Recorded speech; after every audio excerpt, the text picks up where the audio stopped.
么有那个声音？我也想要那个 LINE 的提醒音效。很简单呀，如果你是 iPhone 手机，步骤1，先到 LINE 的主页，点选右上角长得像齿轮的设定 icon。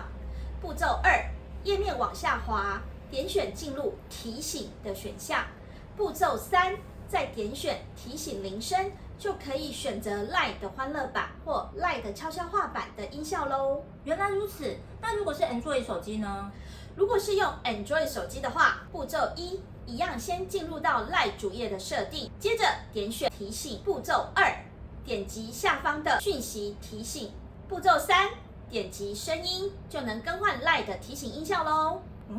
真的很简单耶，3个步骤就搞定 LINE 的提醒音效。对于 LINE 的使用，如果还有其他想问的问题，欢迎在底下留言告诉我们，好家私会再为您解答哦。